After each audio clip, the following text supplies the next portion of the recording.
L'enregistrement est en cours. Alors,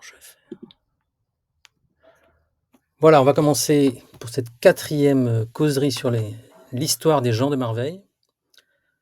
Alors au début, je voulais aller jusqu'à la Révolution et puis j'ai dû renoncer parce qu'il y avait un peu trop de choses avant et donc on va s'arrêter au mariage de Jean-Baptiste et Françoise vers 1769-70 et on va commencer là où on s'était arrêté la dernière fois, c'est-à-dire à la mort d'Isaac Dumas de Marabeille. Vous voyez là, alors juste en intro, on va parler, il y aura trois situations qui vont s'entrecroiser sur cette période, donc qui va en gros de un peu avant la révocation de l'édit de Nantes jusqu'à un peu avant l'édit de tolérance, donc une période très particulière pour les protestants.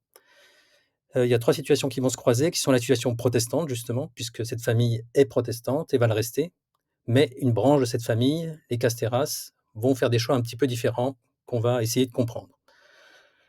Ça, c'est la situation protestante. Deuxième situation, c'est la situation militaire, parce que jusqu'à Arnaud Dumas, on a vu que c'était plutôt des militaires quand même. Et puis depuis, c'était plus du tout des militaires. Isaac n'était pas militaire du tout, même s'il avait des cousins militaires. Et déjà, il connaissait certainement beaucoup de militaires. Et puis tout à coup, les militaires reviennent dans les familles. Surtout, ça commence déjà dans certaines familles protestantes du comté de Foix à la fin du XVIIe siècle, par exemple chez les Larlinck, qui s'y mettent très tôt. Et puis chez nous, chez les Dumas, ça commence tout début 18e. Et puis dans le 18e, il va plus y avoir, au moins presque tous les garçons vont faire une période, vont essayer de briller à l'armée. Pourquoi? Juste parce qu'à l'époque, pour les protestants, c'est la seule voie, c'est le seul moyen de progresser dans la société, c'est l'armée, parce que l'armée est beaucoup moins, on pourrait dire même les armées, parce qu'il n'y a pas vraiment d'armée à l'époque, c'est plutôt des entreprises privées qui font de la guerre au service plutôt du roi, mais qui peuvent très bien le faire au service de quelqu'un d'autre. Et ben dans ces armées, on est beaucoup moins regardant sur les questions de religion que dans les autres parties de l'administration publique. Voilà pourquoi. Et donc les Marveilles vont plutôt bien jouer de ce côté-là. Pour les Casteras, ça va être plus compliqué, encore une fois. Et pour finir, la situation nobiliaire, c'est-à-dire que on a vu que les Dumas étaient nobles a priori depuis le XVe siècle, qui le sont restés au XVIe, XVIIe siècle, alors qu'on a vu qu'au bord, il n'y avait pas tant que ça de nobles, donc, alors qu'ils n'étaient pas militaires, qu'ils n'avaient plus de fonction officielle, donc ils étaient quand même nobles, ils tenaient à la rester. Et puis au XVIIIe siècle, ça va s'accentuer, il va y avoir ce qu'on appelle en histoire de France la réaction nobiliaire, c'est-à-dire il va plus, il ne va plus suffire d'être noble, il va falloir le montrer. Et pour le montrer, le mieux, c'est d'avoir un château. Et donc, on va voir deux châteaux se bâtir, celui de Casterras et puis celui de Marveille. On va voir comment. Voilà donc pour l'introduction. Là, je vous ai rappelé un peu l'arbre généalogique. Donc, on va suivre deux familles qui sont issues donc de deux frères, Jacob et Abraham. Jacob est l'aîné d'Isaac, Abraham le cadet. Les filles, on les connaît, mais on ne sait pas quelles ont été leurs descendances. Et puis après, des enfants de Jacob et des enfants d'Abraham, et puis des petits-enfants. Et donc, on va suivre tout ce beau monde. Je vous rappelle la petite périodisation pour montrer la situation des protestants. Et donc là, on va commencer en période orange. Là, vous voyez, sous le début du règne de Louis XIV, les protestants de plus en plus persécutés.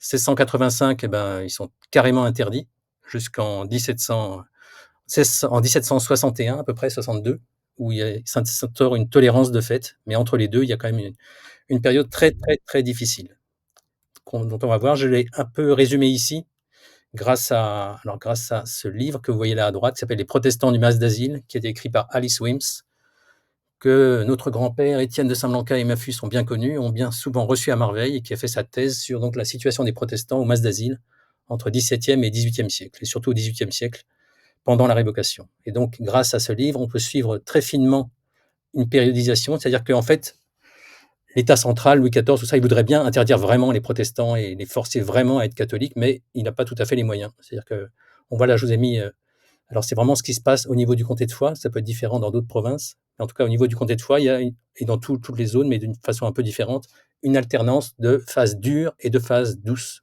Une phase dure, on embête vraiment les protestants un maximum. Même quand ils meurent, ils ne veulent pas mourir en catholique, mais on les traîne dans la rue, on les met à la déchetterie, etc. Des choses pas du tout sympathiques et qui choquent tout le monde, y compris les catholiques du coin. Et puis les phases bleues, là, vous voyez que sont les phases douces, où là, l'État est un peu fatigué, ou alors, le plus souvent, il est très occupé ailleurs. C'est souvent des périodes de guerre, où l'État doit mettre tous ses militaires, le royaume doit mettre tous ses militaires à l'étranger, donc il n'a plus le temps d'envoyer des dragons violer les femmes. Donc pendant ces périodes-là, ben, les protestants, on les laisse un peu en paix, ou surtout on a souvent aussi besoin d'argent, et donc on va pas regarder d'où vient l'argent, et on va le prendre aussi des protestants, et en échange, on leur laissera un peu la paix.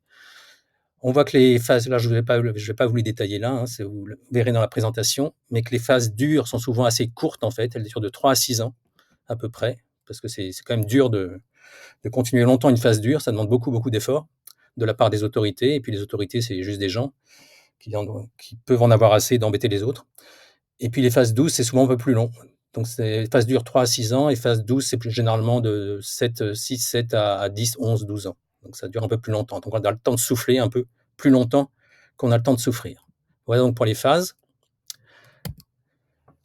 Et donc on est reparti d'Isaac, Dumas, de Marabeille. Et du coup, je suis allé regarder sur le site des archives de l'Ariège pour voir s'ils avaient numérisé d'autres documents, et je suis tombé sur... Alors j'ai fait quelques découvertes pendant la préparation de cette présentation, et ça c'est une des premières découvertes. J'ai découvert qu'en 1664, Isaac était déjà mort. Donc on a vu qu'il avait fait son testament en 1648, ce qui était un peu tôt, parce qu'il n'était pas si vieux. A priori, il avait tout juste la cinquantaine. Je me suis demandé aussi pourquoi il avait fait son testament à ce moment-là, alors que ses enfants ne sont pas grands, alors qu'il n'est pas si vieux. Et on remarque que juste après, et même un peu pendant, il y a la dernière grosse épidémie de peste a eu lieu. Il y a eu déjà eu une grosse épidémie de peste juste après les événements de 1625 dans le pays, qui a fait beaucoup de morts, et à Toulouse aussi, donc fin des années 1620, début des années 1630. Et puis la dernière grosse épidémie, c'est fin des années 1640, début des années 1650, qui fait des gros dégâts. Et en 48, quand Isaac fait son testament, ben, il sait qu'il y a la peste à Bordeaux, il sait qu'il y a la peste en Catalogne, et donc il sait que ça ne va pas tarder à arriver. Et effectivement, ça arrive, et pendant 3-4 ans, là, le comté de Foix est dévasté par la peste. Donc peut-être qu'il est mort à cette occasion-là. En tout cas, en 1664, d'après ce vieux grimoire-là que vous voyez là, eh ben, il n'est plus là. Il y a ses héritiers. On dit qu'on détaille tout ce que possèdent les héritiers d'Isaac, Dumas, de Marabeille. Et on voit donc que c'est toujours la maison. Alors, c'est drôle de regarder. Du coup, j'ai comparé avec le cadastre qui avait été fait une quinzaine d'années avant. Il n'y a pas grand changement, il y a un peu plus. Ils ont acquis un peu plus de terrain, un peu plus, et pour la maison, donc, qui nous concerne, plus une maison, jardin, sol et terre labourable, dite la Nougara. Ça y est, elle est redevenue la Nougaras, alors elle était la Bourdette dans le testament d'Isaac. Confronte, voilà, etc. C'est les mêmes lieux. Et puis, donc, je vous fais le détail là des terrains. J'ai fait un peu le détail par rapport à la dernière fois. Il n'y a pas grand changement, sauf que c'est encore plus cohérent. C'est-à-dire ça se regroupe autour de la Nougaras. Il achète des terrains aussi à Rapassac, donc les terrains dans la plaine. Donc on voit un effort de rationalisation de l'exploitation qui est tout à fait cohérent. Ce qui est intéressant aussi, c'est que dans ce vieux grimoire, j'ai trouvé l'échelle. Ça, je m'en étais déjà douté dans le cadastre. Il y avait une échelle fixe d'estimation des terres. Et là, elle est écrite noir sur blanc. Donc c'est très intéressant. Et du coup, on peut la comparer à d'autres. Et j'ai été chercher dans les mêmes types de bouquins du coin. Et j'ai trouvé dans l'estime comme ça de Fournetz, qui est un petit hameau un peu plus bas dans la vallée de la Rise, un autre barème comme ça fiscal. C'est vraiment un barème fiscal, c'est très intéressant. Et on peut voir qu'à Fournetz, qui est une petite communauté seigneuriale, on est beaucoup moins imposé sur la terre qu'au bord. Au bord, vous voyez qu'il y a des taux assez importants, surtout sur les vignes et les terres les plus estimées. Donc vous voyez, il y a 5 ou 6 catégories pour chaque terre. Et quand on fait le détail, quand on voit ce que possèdent les héritiers d'Isaac, ils sont plutôt dans les AA. Vous voyez, des notations comme dans les agences financières aujourd'hui. Ça passe de AA, E, I, O, U. Et Isaac, tout ce qu'il possède, c'est plutôt dans A ou AA. Donc c'est intéressant, il prend plutôt les bonnes terres.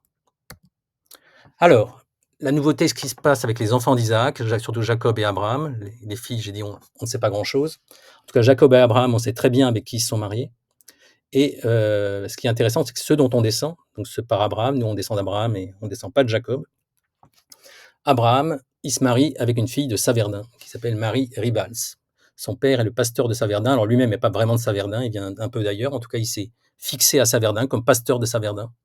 Position très importante, puisque Saverdun, c'est un peu avec le Mas d'Asile, c'est un peu la capitale protestante à l'époque du comté de Foix. Je vous ai mis en bleu là les zones protestantes à l'époque dans le comté de Foix. On voit qu'il y a donc tout un groupement autour du Mas d'Asile, des Bordes et du Carlat, et puis de l'autre côté, vers Saverdun, Mazères et Calmont.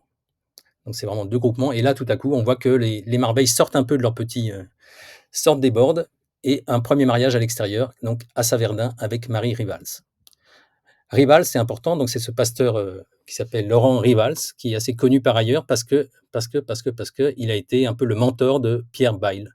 Alors vous connaissez peut-être Pierre Bayle de nom, c'est le mentor un peu de notre ami Olivier Abel, qui parlerait beaucoup mieux de lui que moi, donc je ne vais pas en parler. Je vais juste dire que j'ai trouvé dans la correspondance de Pierre Bayle une lettre qu'il adresse en latin à ce Laurent Rivals, donc qui est donc le beau-père d'Abraham, donc on descend de ce Laurent Rivals, gloire à nous. Et qu'est-ce que dit Pierre Bayle? Entre autres, il dit, apparemment, il a passé un très très bon été vers 1667 ou 68, quand il était étudiant chez les Rivals à Saverdin, en tout cas dans la bibliothèque du pasteur Rivals. Il en a un très bon souvenir. Et donc, il lui écrit en latin une lettre, là, je vous ai mis la traduction, des passages les plus intéressants. Certes, mon destin ne me permet pas de parler de vive voix au pilier de mes études, qu'il me soit permis de vous attribuer ce titre bien mérité. Et il finit, quand je parcours l'histoire du temps passé, il n'y a aucune période dont j'aime mieux me souvenir que celle de l'époque où, adolescent, je vous rendais souvent visite, à vous, qui êtes mon aîné de quelques années.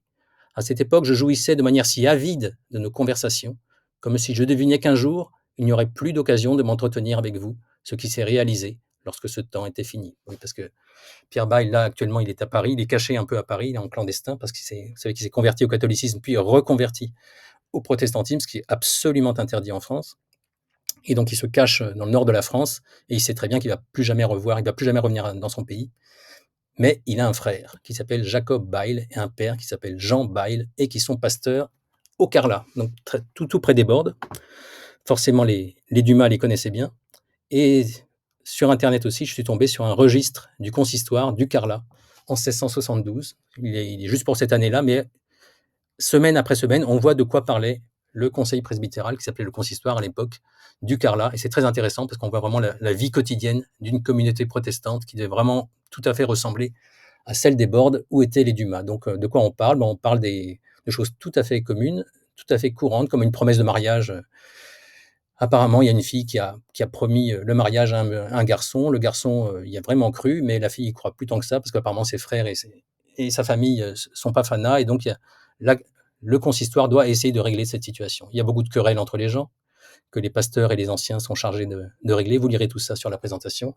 Il y a aussi des sorciers, des sortilèges et des mariages anticipés. Ça, c'est encore plus grave. Et donc, le consistoire essaye d'admonester les gens. Généralement, on voit qu'il n'est pas très, très sévère. C'est-à-dire qu'il va voir les gens, il essaye de régler. Après, si les gens se repentent, tant mieux. Et puis l'arme fatale, c'est la scène. C'est-à-dire que assez souvent, finalement, plus souvent qu'ailleurs, il y a par exemple, à Pâques, ils font deux dimanches de suite la scène, tellement il y a de monde. Il y a quasiment 400 communions le premier dimanche, 200 le deuxième. Et la scène, en fait, c'est l'arme fatale des pasteurs et des anciens. C'est-à-dire que si vous n'allez pas à la scène, vous êtes très mal. Et donc, pendant toute la préparation à la scène, on visite tout le monde et on donne ces petites pièces que vous voulez là à droite. Et si vous n'avez pas fait trop de bêtises publiques, vous obtenez votre petit, on appelle ça au Carlat une marque, ailleurs on appelle ça un méro. Vous obtenez ça et vous pouvez aller manger le pain et boire le vin. Là, vous voyez à quoi pouvait ressembler une scène à l'époque en Hollande. J'espère qu'au Carlat, ça ressemblait un peu à ça, parce que ça a l'air très sympathique. Et donc voilà la vie d'une petite communauté protestante. Deuxième mariage à Saverdin, c'est celui de la génération suivante, le fils d'Abraham, qui s'appelle Jacques, qu'on va voir bientôt, et qui épouse Jeanne Marty en 1717. Et donc, je vous détaille un peu ce qu'il y a dans son contrat de mariage. Il a que ça se passe dans la maison de Marveille, parce que, alors aussi, on va le voir aussi dans d'autres actes, en gros, depuis 1700, on parle de Marveille pour cette maison. Encore vers 1600, dans les actes vers 1680, il parle encore de la Nougaras ou de la Bourdette. Et puis, à partir de 1700, ça devient Marveille. Donc, il y a une sorte de décision collective, qui est une décision un peu de toute la famille, puisqu'à l'époque, il y a plusieurs familles qui habitent dans cette maison-là. Il y a Jacob et Abraham et leur famille qui habitent là. Le mariage, il se passe en face de l'église catholique, parce qu'on est en temps de persécution, donc on est obligé d'aller devant l'église catholique pour se marier. Et puis, il détaille un peu tout ce qui se passe, et surtout, donc, le mariage suit la coutume de Saverdin. Ça montre que le centre de gravité passe un peu à l'est, et donc la coutume, au niveau de la dot, au niveau de ce qui se passe après la mort, etc., ça se passe du côté de Saverdin, pas du côté des Bordes. Et puis le curé est là, donc, parce qu'on est aussi en période de persécution. Pourquoi? Alors, il faut savoir que dans les dans les pays protestants comme ça, où les protestants sont très majoritaires encore après la Révocation, et ben, la plupart des gens ne se marient pas à l'église. C'est-à-dire qu'ils vivent en ce qu'on appelle en concubinage, alors qu'en fait, ils se marient au désert. Le désert, c'est la pratique religieuse protestante clandestine. Et donc, ils sont très contents comme ça. Dans une société où on est majoritaire, il y a pas de problème, il y a pas de souci. Mais pour les gens riches, c'est beaucoup plus compliqué parce qu'ils peuvent avoir beaucoup d'ennuis si leur mariage n'est pas officiel. Et donc, ils vont continuer à négocier avec l'autorité, avec le curé, avec l'église. On verra à la fin d'ailleurs de cette causerie comment ça peut se passer concrètement. Et ils font un espèce de mariage catholique qui est en fait un faux mariage, puisqu'ils n'y croient pas du tout, mais ils sont obligés de le faire. Alors, la question Jacob et Abraham, ça c'est intéressant. C'est donc ces deux frères qui habitent dans la même maison, a priori jusqu'à la fin de leur vie. Ils meurent vers 1700. Là, je vous ai mis un peu les dates qu'on a. Quand est-ce qu'ils se marient, quand est-ce qu'ils font leur testament, etc. Et toute leur vie, ils habitent dans la même maison, donc ce qui va devenir merveille. Et ils n'ont pas l'air de vraiment vouloir. Il y a des tentatives de partage, apparemment, mais qui ne marchent pas. Et jusqu'à la fin de leur vie, ils vivent apparemment en bonne entente. Et même leurs enfants vivent en bonne entente. Donc, a priori aussi, enfin, toutes les deux familles vivent absolument en bonne entente et repoussent le partage à la génération suivante. Parce qu'on sent bien qu'on ne pourra pas, deux familles, ça va encore dans une maison comme ça, mais 7 ou 8 familles, ça ne sera pas possible. Et donc, le partage se fait suivant des conditions qui sont un peu bizarres, parce qu'on ne sait pas très bien de quoi hérite. D'un côté, c'est Jean Dumas, l'aîné, qui hérite l'héritier principal, mais on ne sait pas très bien de quoi il hérite, parce que Montagne, par exemple, qui est l'autre grand bien, va à son frère cadet. Et du côté d'Abraham, Jacques, lui aussi, il est l'héritier universel, mais a priori, c'est lui qui hérite de la maison. Et on va voir justement, qu'est-ce qui va passer avec Jean Dumas, donc l'aîné de Jacob. Jean Dumas, c'est intéressant parce qu'on sait qu'il a été un des premiers militaires de la famille. En 1709, on a un brevet où il est lieutenant dans un régiment. Apparemment, il n'a pas été très longtemps militaire, puisqu'il revient au pays vers 1710, et il achète en 1715. Apparemment, il a hérité de pas mal d'argent, parce qu'il peut s'acheter la seigneurie de Casteras. Donc, c'est un tout petit village qui est entre les Bordes et le Carlat, mais qui est un petit village catholique. Et avec 13 000 livres, il achète cette seigneurie et son château, qui est ruiné à l'époque. Ça, c'est bien spécifié dans l'acte d'achat. Mais c'est pas seulement un château, c'est tout un. Il a quasiment il faudrait vérifier ça, mais en gros, il a les 3/4 du territoire de la communauté.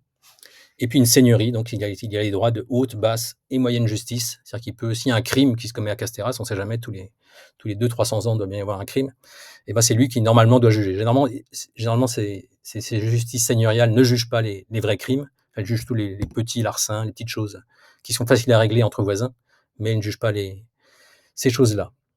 Voilà à quoi ça ressemble le territoire. Vous voyez à droite le château, ça c'est tel que c'était dans les années 40. Le château le long de la route qui va de Sabarat au Carlat. Le village de l'autre côté, c'est tout un petit terrain comme ça en pente avec un château. Donc voilà pour l'achat en 1715 de Casteras, et du coup, il va s'appeler donc Jean Dumas de Casteras. Mais tout de suite, il va lui arriver de gros ennuis. Parce qu'il est riche, tout simplement, et qu'il reste protestant, a priori. Parce qu'en plus, il s'est marié avec une fille qui s'appelle Anne Dumas de Guarder, qui est une Dumas du Carlat, issue du premier mariage d'Arnaud Dumas, à la fin du XVIe siècle. Et donc, il reste protestant a priori.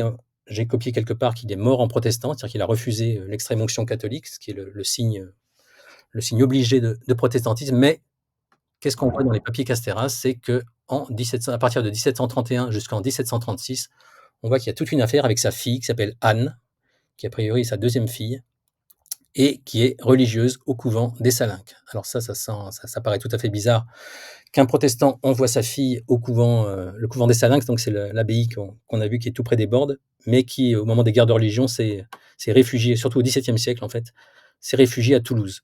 Alors elle a toujours les terres aux Bordes, mais elle est basée à Toulouse.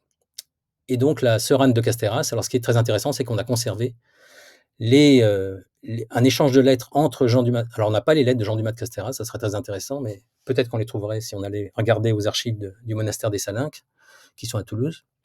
Mais en tout cas, on a les lettres de l'abbesse, et on a 3 lettres que je vous montre là, de la sœur Anne de Casteras. Alors ça, c'est une histoire qui a l'air assez triste, parce qu'a priori, quand on regarde l'histoire des protestants riches de l'époque, c'était assez courant, dans les périodes de forte persécution, qu'on enlève qu'on enlève une fille ou un enfant, souvent un petit enfant, aux parents riches pour faire pression, pour qu'ils se convertissent tout simplement.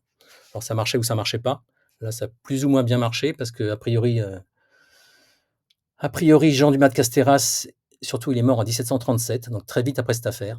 A priori ça lui a pas fait du bien mais il a une fille qui s'est mariée un peu avant à un catholique, donc ça, c'est un signe quand même qu'il était plus coulant. Et puis un fils qui s'appelait Jean-François, qu'on va voir bientôt, qui lui, a priori, alors on ne sait pas trop s'il était catholique ou protestant.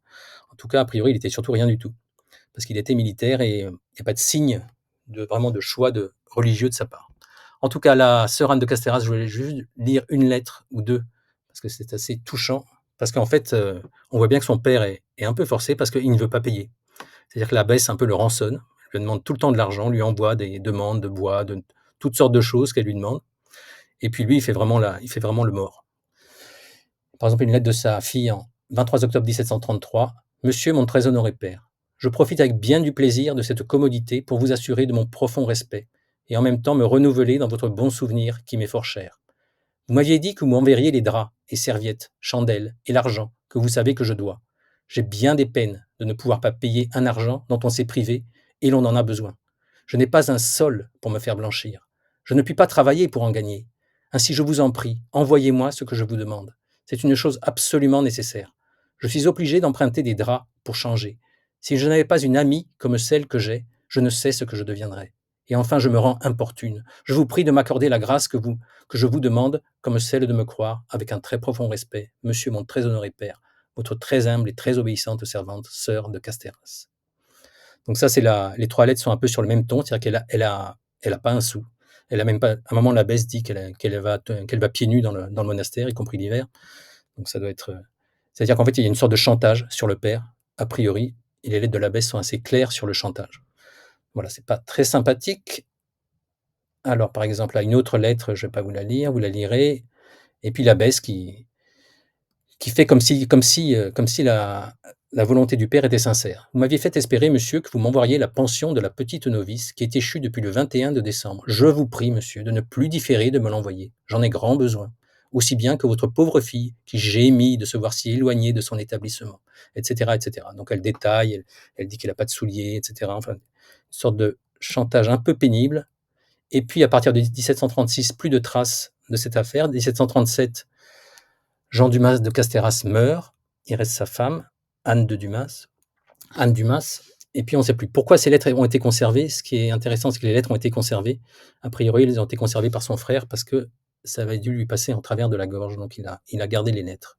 Son frère, donc, c'est Jean-François Dumas de Casterras.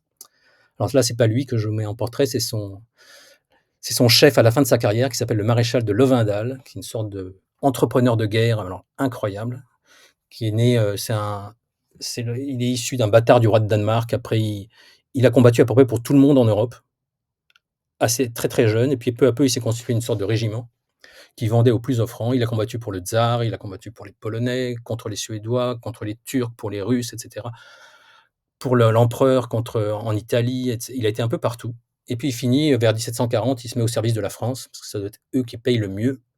Et il devient un peu le grand chef, un des grands maréchaux avec le maréchal de Saxe de la fin de la guerre de succession d'Autriche. Donc voilà, je vous détaille un peu la carrière de Jean-François Dumas de Casterras. Il commence dans le même régiment que son père, où avait été son père, le régiment de Hainaut. Et puis très vite, il entre dans la première compagnie de la garde du roi. Alors ça, c'était un peu une surprise pour moi. C'est-à-dire que c'est un régiment assez huppé, quoi. C'est un régiment qui est tout le temps à Versailles, tout le temps près du roi. Et c'est là qu'il sert. Et c'est là, alors attendez, un peu de suspense quand même. C'est là donc il finit sa carrière, et il finit sa carrière comme aide de camp du maréchal de Lovendal. C'est un peu sur tous les actes qu'il fait à la fin de sa vie, il met je suis aide de camp du maréchal de Lovendal. Alors c'est pas rien à l'époque, c'est un général extrêmement connu. Parce que pourquoi? Parce que à la fin de la guerre de succession d'Autriche, il a pris une ville qu'on pensait imprenable, qui s'appelle Berg op Zoom, qui est dans la Flandre néerlandaise. D'ailleurs, quand il a pris la ville, il l'a pris assez vite et d'une façon assez surprenante. Après, il a été très, très glorifié pour ça, en même temps très calomnié parce que, enfin, on a dit beaucoup de mal de lui parce qu'il y avait eu un massacre un peu sévère de la population à la prise de la ville. Donc voilà, mais il a été quand même fait maréchal. Et là, je vous ai mis à gauche tout ce qu'on voit de Jean-François de Casterras, qui est un personnage que je pense intéressant si on fouillait un peu dans les papiers Casterras ce qu'on n'a pas fait depuis très longtemps, on trouverait certainement beaucoup de choses sur lui et tout ce qu'en dit son cousin Daniel Dumas de Marveil, qu'on va voir tout de suite et on voit qu'ils sont très proches. C'est-à-dire qu'ils sont dans le même régiment. Daniel Dumas de Marveil va être dans la même compagnie, la 1re compagnie de la garde du roi et on voit qu'ils sont assez proches, ils sont dans le même groupe de gens du Pays de Foix, même de gens assez proches du protestantisme et qui se donnent des nouvelles les uns les autres et que Jean-François Dumas de Castéras, il y a des moments où il va pas bien. Il y a un moment, il dit: «Castéras est toujours fort maigre et toujours affligé. Je fais de mon mieux. Il n'y a que le temps qui pourra le gagner sur son esprit». Voilà, des choses comme ça qui sortent dans les lettres, donc on voit qu'il va pas très bien, mais des fois il va mieux. Et a priori, c'est Jean-François Dumas de Castéras, parce que je pense pas que Jean Dumas de Castéras, son père, a eu le temps, parce que il a acheté le château ruiné en 1715, il est mort en 1735, c'est un peu court pour construire un aussi gros château et un aussi beau château, mais c'est un peu quand même de son époque, c'est-à-dire que peut-être qu'il a commencé le château et que son fils qui, quand il est revenu de sa carrière militaire vers 1760, a fini le château. Voilà donc à quoi ressemblait le château vers 1900. J'ai fait un plan d'après ce que m'a raconté mon père.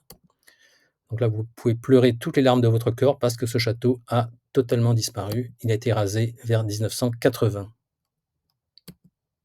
Voilà ce qu'on voit, les traces de la disparition. Moi, je m'en rappelle très bien parce que je suis passé en vélo vers 1980 justement.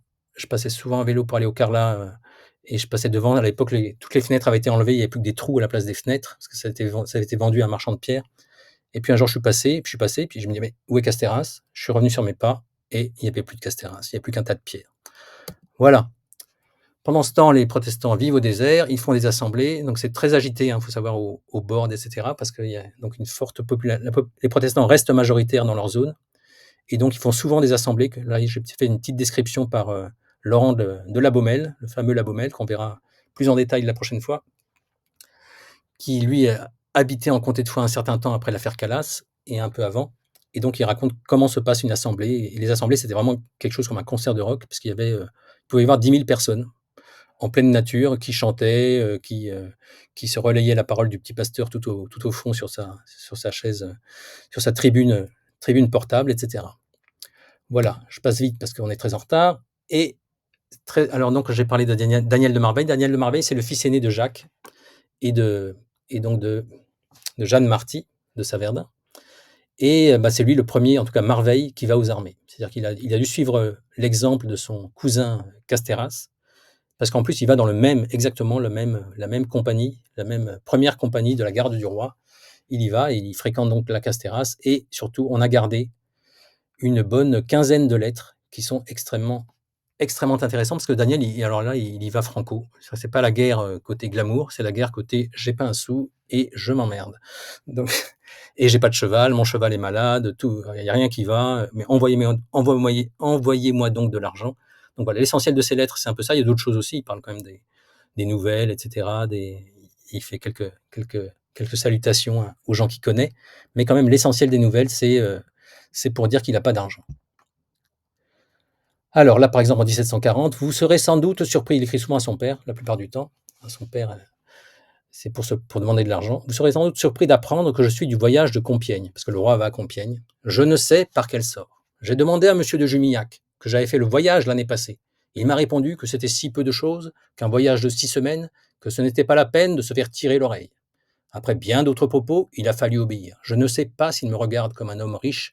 Ce qu'il y a de bien sûr, c'est que jamais je n'avais été aussi pauvre que je le suis à présent. Moyennant quoi, je suis très embarrassé, étant obligé d'emprunter à tous mes amis sans pouvoir le rendre. Je sens bien que votre état est encore plus malheureux que le mien. Votre grande sensibilité et le désir que vous avez de faire honneur à tous vos engagements vous rend la vie triste et onéreuse. Mais je ne cesse d'avoir recours à votre bonté ordinaire pour vous supplier de songer à ma misère, etc., etc. Donc la plupart des lettres, c'est ça. Par ces lettres, on s'aperçoit un peu on voit un peu un tout petit peu du caractère de ses parents. Une mère très religieuse, très croyante, un père apparemment très soucieux de faire progresser sa famille, puisque c'est lui vraiment qui veut que ses fils soient militaires. Apparemment, Daniel n'avait aucune envie d'être militaire, mais il y est allé et il a fini par y prendre goût, mais il en est mort quand même, puisqu'il a été tué ou il est mort de maladie aux armées vers 1746 en Flandre. Et donc voilà encore toutes ces lettres. Là, je vous ai mis des extraits de chacune des lettres. vous les lirez sur la présentation. C'est vraiment c'est très, très intéressant et c'est très touchant.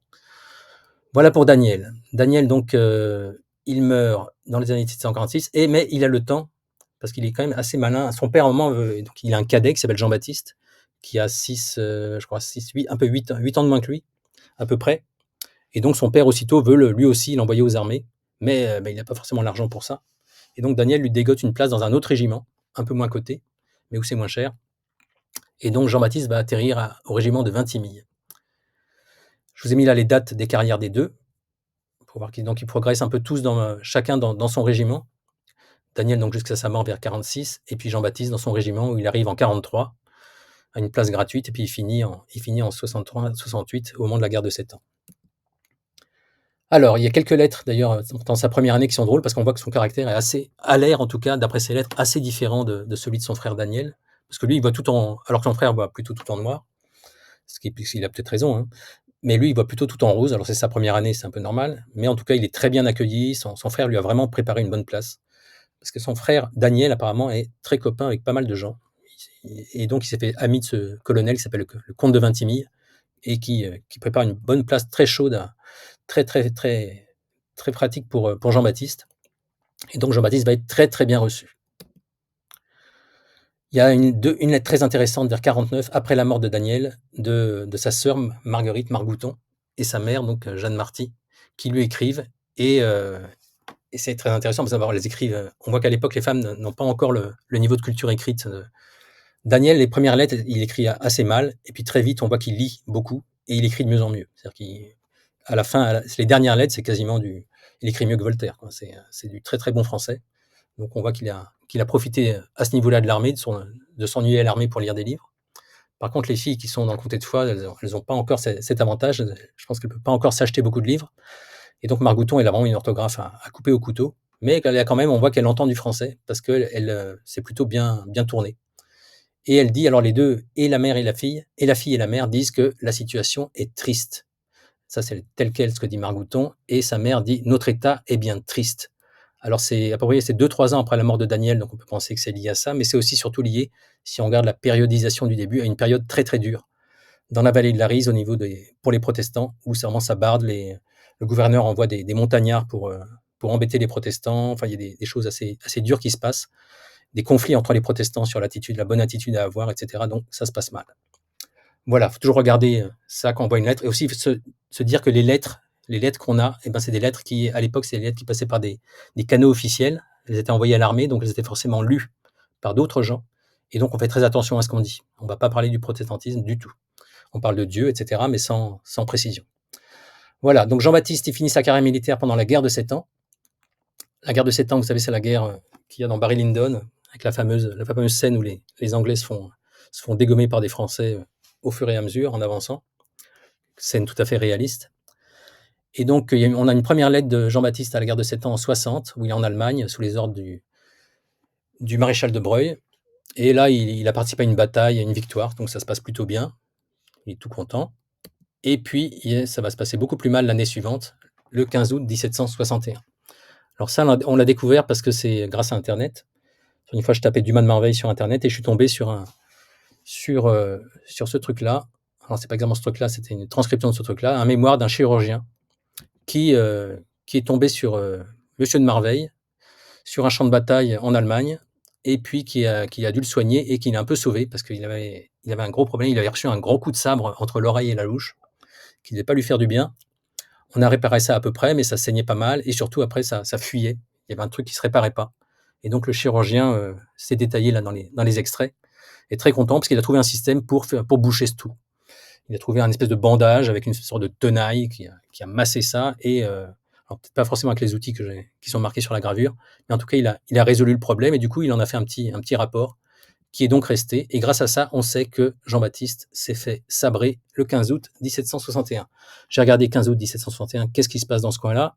Il y a justement une petite bataille, j'ai regardé sur les sites allemands, et il y a une Schlacht, un petit combat, une petite bataille entre les forces hanovriennes et les forces françaises, et a priori, c'est là qu'était Jean-Baptiste, et c'est là qu'il s'est fait sabrer. Voilà. Donc c'est le grand chef des forces hanovriennes qui le raconte. Celui-ci atteignit, donc il dit que un de ses sous-fifres, le comte Luckner, atteignit le 14 après 2 marches forcées près de Dassel un gros détachement de cavalerie de 600 hommes qu'il battit si complètement qu'il n'en est échappé que 2 officiers, donc c'était pas Jean-Baptiste, avec 10 dragons. Tout le reste a été tué ou pris. Alors celui qui était pris, c'est Jean-Baptiste, donc il est bien en mal sur le champ de bataille. Heureusement, il va avoir encore beaucoup de chance. Non seulement il va tomber sur un super chirurgien qui va lui sauver la mise, mais il va tomber sur le hobereau local. C'est-à-dire que la bataille se déroule juste à côté d'un petit château qui s'appelle Hoppensen. Et dans ce château, il y a une famille qui s'appelle les Dassel, les von Dassel zu Hoppensen, qui sont apparemment des gens très gentils, qui l'hébergent chez eux, alors qu'ils sont hanovriens et que c'est un Français. Donc a priori, ils sont dans 2 camps opposés. Et puis, et d'après les lettres, tout ça, on voit que c'est confirmé de tous les côtés. C'est-à-dire qu'il a été hébergé par ce hobereau hanovrien et très, très bien traité. Et donc, et pendant ce temps, il fait avancer ses affaires, tous ses copains s'occupent de lui, font tout pour lui obtenir, écrivent au maréchal pour qu'il obtienne une croix de Saint-Louis, pour qu'il ait une pension, etc., pour que tout se passe bien pour lui. Et pendant ce temps, il se fait dorloter dans ce château qui existe toujours et où habite toujours cette famille von Dassel, zu Hoppensen. Et ce qui est trop marrant, je dirais, parce qu'on a 3 lettres de ce baron Friedrich von Dassel qui écrit il s'écrit à la fin des années 1760. Je sais pas, a priori, c'est Jean-Baptiste qui reprend contact vers 68-69, un peu avant ses fiançailles. Et puis on a 3 lettres, on n'a pas les lettres de Jean-Baptiste forcément, mais on a la lettre du baron allemand qui écrit en français, un français assez marrant. Et puis qui lui écrit à un moment, il est très très copain avec Jean-Baptiste. Je lis le début de sa première lettre. Que je suis touché de vos dernières lettres qui rendent témoignage d'un cœur si noble, si sincère, qui montre l'ami, le plus cher ami que je révérerai jusqu'à la fin de mes jours. Je vous embrasse 1000 et 1000 fois, et dans cet état, j'ai l'honneur de vous dire que je ne souhaite, etc., etc. Et donc, il rappelle un peu ce qui s'était passé. À un moment, il dit, et donc il demande qu'une colonne d'honneur vous y soit érigée dans son château. C'est Dieu, c'est le bon Dieu qui vous a sauvé. Rendons-lui grâces infinies.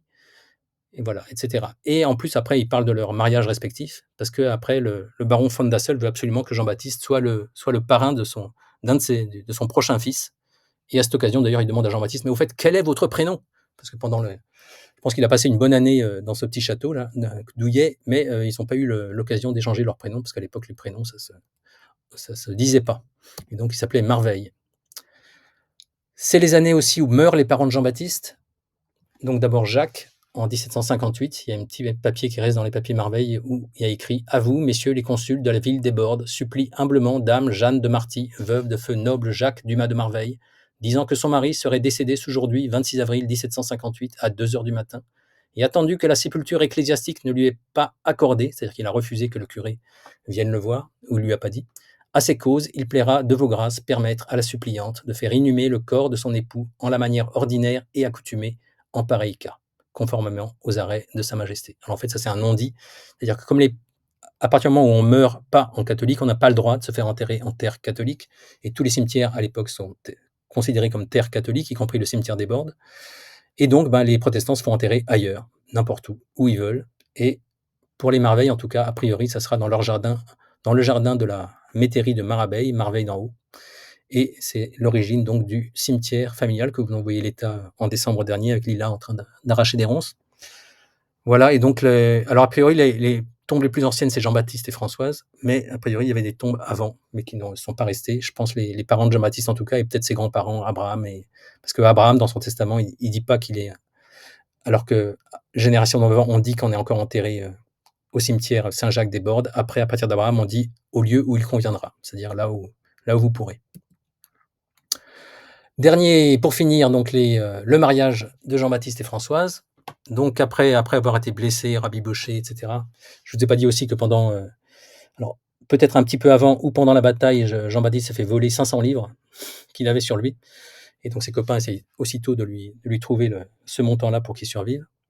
Donc il a eu quelques problèmes, mais quand même il s'est bien débrouillé, surtout qu'il a obtenu une grosse pension du roi, alors que le roi paiera plus ou moins.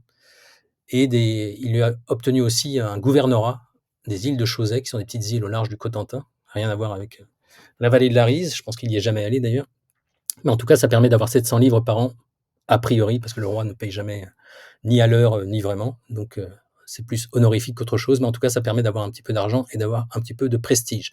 Donc, Il cesse sa carrière militaire donc vers 68, il règle toutes ses affaires. C'est à ce moment-là d'ailleurs qu'il revoit le chirurgien raconte que Jean-Baptiste vient le voir à Paris à ce moment-là et qu'il lui ramène l'emplâtre, l'espèce de ce qu'ils appellent le bandage, la tenaille là, qui lui a sauvé la vie. Et il se fait pas annoncer, il lui montre juste il fait monter le bandage chez le chirurgien et il dit c'est moi. Et aussitôt le chirurgien reconnaît le bandage et il l'accueille à bras ouverts. Voilà, ça montre aussi un peu le caractère de Jean-Baptiste qui a l'air assez friendly, assez empathique et il se fait des amis partout. Ce qui lui portera chance au début. Alors, le mariage, il faut se marier, mais comme on est protestant et très riche, enfin pas très riche, mais en tout cas de plus en plus riche, parce que Jean-Baptiste va être de plus en plus riche et va recueillir beaucoup d'héritage, et puis ses affaires vont plutôt aller bien, et donc il faut se marier en catholique. Alors on est déjà dans la période où, a priori, tout le monde sait qu'on va obliger les protestants à rien, les protestants se réunissent comme ils veulent, il n'y a plus de problème, mais pour le mariage, quand même, l'Église catholique continue à empêcher que ça se passe trop facilement. Et donc, alors c'est assez rare, mais on a une lettre de négociation pour faire un vrai faux mariage catholique à Bordeaux pour Jean-Baptiste et Françoise Dounous.